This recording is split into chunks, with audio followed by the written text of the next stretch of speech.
Shamaa harka fuunee daawwattootaa fi hordoftoota keenya akkam nagaa keessanii nageenyi koo kan jaalalaaf kabajaa bakka jirtanis isin haa qabu. Egaan daawwattootaa fi hordoftoota keenya oduu aagaa qabadhee isiniif dhiyaadheera. Oduun kun baay'ee isin boonsa yookaan baay'ee isin gammachiisa jedheen abdii qaba. Hamma xumura qophii kiyyaatti na waliin turaan affeerraa gooti. An Reedii Adam Tiyuubi namoonni YouTube chaanaalii kiyyaaf haaraa taatan subscribe gochuu maatii keenya ta'uu hin irraanfatina. Viidiyoo keenyas like gochuu hin irraanfatina. Egaan daawwattoota fi hordoftoota keenya oduun gammachiisan jalqaba irratti isiniif qabu. Akkuma beekamutti qabsaa'onni Oromoo gameeyyiin Oromoo waggoota dheeraaf hidhamaa turan guyyaa kaleessaa namni 5 bahuu isaanii isin yaadachiisuu barbaada. Keessumaayyuu qabsaa'aa gameessii fi hayyuun adda bilisummaa uummata Oromoo barreessaa fi barsiisaa yuunivarsiitii kan ture obbo Yaazoo Kabbabaa guyyaa kaleessaa mana hidhaa Qaallitti irraa turtii waggoota dheeraa hanga waggoota 5 ga'anii jijjiirama kana akka jijjiirama kana fudhatee kan waggaa 3 gaa san durallee mana hidhaa ture deddeebidha yeroo hedduu baasanii deddeebisanii guyyaa kaleessaa bilisaan gadhiifamee maatii ofiitii fi hawaasa uummata Oromootti makamee jira. Baga gammaddan baga gammanne. Qabsoon kan taasifamuuf wanta rakkina adda addaa furamuuf waan ta'eef rakkina furame keessaa kun isa jalqabaati jennee fudhachuu hin dandeenya. Sababni isaas namni kun nama hayyuudha, nama gameessaa, barsiisaa yuunivarsiitiiti, barreessaa kitaabatii akkasumas immoo adda bilisummaa uummata Oromoo keessatti baay'ee nama barbaachisaadhaa fi nama murteessaadha. Isa dabalatee namoota 5tu gadhiifame kun waan baay'ee nama gammachiisudha, waan baay'ee namatti toludha. Hayyoonni keenya kanafanis yeroo dhiyootti akka ba'an abdii qabna. Kanaaf immoo irra deddeebinutti sagaleen taana jechuudha. Baay'ee galatooma warri qabsoo aarsaa gootanii fi warri akka isaan ba'aniif duuba deddeemtanii tattaaffii gootan.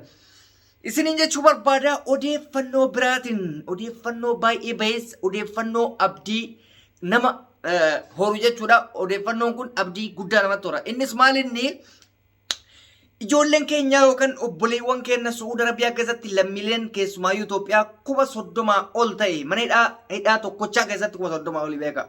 Waliigalatti naannawa warra hidhamee nama 50 kan ga'an jiilli mootummaan Itoophiyaa gara Su'uudiitti erge. Mootummaarraan jechuudha waa'ee isaanii kana mootummaa Su'uudi Arabiyaa wajji erga mari'atanii booda furmaata bareedaa tokko ragaanii jiran. Furmaanni ragaanis torbee dhufurraa yookaan jimaata dhufurraa eegalee yoo xiqqaate Makkaa irraa guyyatti nama 2000 Riyaad irraa namni 700 akka gama biyya isaatti galutu walii galamee jira. Kun oduu baay'ee gammachiisadha. Qabsoon isin miidiyaa irratti gootan, iyyiinsi isin miidiyaa irratti gootan har'a ummata keenya kaachitti dararamaa ture qallaalimatti salphamatti dhaqqabee jira jechuudha. Namoonni isaan gargaaraa turtan, namoonni sagalee taatafii turtan, namoonni iyyaafii turtan galanni keessan guddaadha. Baay'ee galatoomaa isiniin jenna. Maaliif mootummaanis ta'ee miti mootummaan wanti tokko yoo badu kan dhaga'uu ni danda'u yoo ummanni sagalee bal'aa godhee kara jiruun akka lammummaatitti waliif iyye waliif dirmataa jechuudha. Sababa saniitiin amma yoo xiqqaate guyyatti namni 2700 gara biyya isaatiitti gala jechuudha. Kana jechuun baay'ee bayeessa. Amma singaa jechuu miti. Garuu ammatti baay'ee bayeessa. Maaliif namni 2700 adadaan yoo jalaa deeme baay'ee gara biyyaatti carraa galuu hin argataa yookaan ni laatamaaf jechuudha. Kun oduu baay'ee aagadha. Ijoolleen keenya Su'uudi Arabiyaa jirtan ammas rabbi sinaa eegu garuu dhaamsa cimtuu takka isinii qaba. Ijoollee Su'uudi Arabiyaa jirtaniif badii guddaa isin qabdan. Akkuma waa tolchitan waa balleessitanillee maal inni jedha. Viidiyoo kaleessa miidiyaa deddeemaa ture tokko arginee jira. Biyya Su'uudii keessa taa'ee mootummaa saniin afaan hin taane koottati dhiiroo taate naqabii. Koottati yoo kana taate naqabii jechuun maal jechuu? Teeti yoo jiraachuun barbaanne hawaasa achi keessa jiru maal dararta? Osoo inni akkas jedhu osoo hin turin lookeeshiniin bakka inni jirutti qabamee dhiifama gaafate. Dhiifama gaafattillee sin dhiistuu shortaan immoo waan sana ajaa'ibu keessa.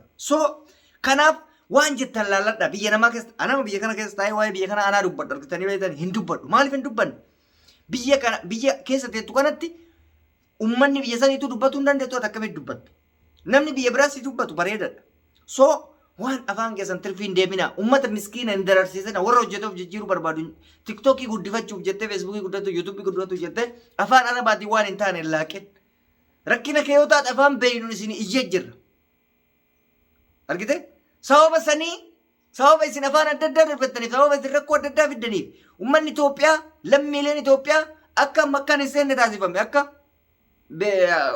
harama jala akka hin seenne akka hin ajjine maaliif goosistan kana hin dubbannu amma kana dubbachuufi mitan isinutti himuufi warroonni adaban qabne akka adaba godhataniif miskiinan hin taphatina isiniin jechuu barbaada so amma kanuma isiniin jedha warra Suudii adaraa keessaa dhufee gara rabbi isin haa eegu kun dirqama egaan waa'ee biraatitti yoo isin daru filannoo deemamaa ture san keessatti xumuramee jira mootummaan ibsa baasee jira injifadhee jira kan jedhu naannolee hedduutti irra oolee jira injifadhee jira jedha filannoo sin argine injifachuusaa sin argine geemii ajaa'ibaa akka ta'e amma ture isiniif himee ture haa ta'uti kaleessallee irra deebiidhaan akkuma lixa shawaatitti rakkinni jira isiniin jedhe irra deebiidhaan ammallee woboon poolisoota lama bakka lamatti yookaan biyyatti dabalanii jiranii maaliif tarkaanfiin achitti eegalee ammas hin xumuramne sababni hin xumuramneef humni mootummaadha isaan dhaabuudhaaf gama sanitti ergame akka jiruun booji'amaa jira jechuudha. Kan biraa ka ajaa'ibaatu isinii jira. Ka ajaa'iba waan isin ajaa'ibu keessaa viidiyoo san deemtanii feesbuukii jala laaluu dandeessan. Liyyuu Haayiliin Tigraay yookaan waraanni Tigraayin Dabratsiyooniin durfamu yoo xiqqaate waraana Itoophiyaa nama 300 ol bakka takkatti booji'e. Nama 300 laala. Waraana hidhatee deemu nama 300 bakka takkatti booji'ee harka kennachisee meeshaa hiikachisee taa'aa jira. Viidiyoon sun miidiyaa kana hundarra deemaa jira. Mootummaan kun filannoo tare jecha asiin miskiinan aniidha. Warri nagaarramu tokko keessaa warri dhaqusan irra laalu beekta. Maaliif hin laalle? Mootummaatu ergaasi. Wanta kana isa mudataa hin shakku. Dhaqaniitiin isaachi boolla bineensa afaan seenanii abiyya kana nu godhee jedhan. San gochuun dura isinis yaaduun isin barbaachisaa jechuudha. Nama 300 waraana qabu jechuun mee maal jechuu yaa jiran. Biyyattiin garamitti akka deemaa jirtu argitanii. Ani yoo san arge hedduu gadde ani ka abaaboo fa'aayinumayyuu maal dubbadhaa jedhe abaaboon nama 10 nama 20 sanuu kabajaan qabdee gadhiifti. Jarri mootu kabajaan beektuuf yoo barbaadde harka deeffatuuf biyyee walitti dabalti guyyaa eeggattee jechuudha. Viidiyoo sun viidiyoo ajaa'ibaati. Addunyaan gara harkaatti wal fuutee haasa'aa jirti. Mootummaan Itoophiyaa Finfinnee keessa aangoon isaa yoo na fakkaate hin beeku. Finfinnee maafi iddoo barbaade poolisii ergee poolisiin ergamtuu isaa waan taateef lubbuu ummataatiin taphataa jira. Kanaaf hunda caalaa amma kan nama yaachisu maal inni hayyoonni keenya hayyoonni Oromoo hanga yoomitti mana hidhaa keessa taa'u. Hanga yoomitti argitee mootummaan kun affanee irra taa'a murtii tokko hin dabarsuuf achi bilisaan gadi hin dhiisu uummanni Oromoo maaf cal'isa. Kun gaafii guddaadha. Filannoon darbee jira ishi. Wanni guddaan dura hidheef hin beekne hundi keenya. Sababa filannootiif akka filannoo dhiibbaa irratti hin gooneef akka fincilli hin kaaneef hidhee jira. Amma hoo maal eega tare kuloo filannoo darbe ofiin jedhe koongiraajuleeshin waliin jedha waliin farsoo dhuganii biiraa wal chiilsii wal gaccaa jiran duuba hayyoota keenyarra maa ta'a. Mee maal faayidaan isaa?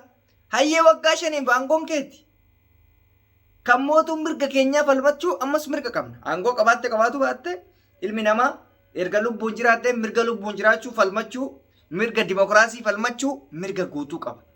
So abiyyi yoo na dhageesse yookaan deeggartoonni isallee hayyoonni keenya hidhaadhaa kan hubaamu kabajaan isin gaafannaa yookaan biyya san keessatti ammas tasgabbiin hin jiraatu.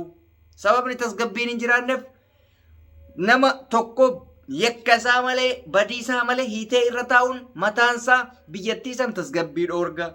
Namni waggaa 5 kabajaan bulchuu barbaadu warroota siyaasaa gadhiisee warroota badii qaban itti murteessee kabadii hin qabne bilisaan gadhiisee akkasitti tasgabbiin bulcha.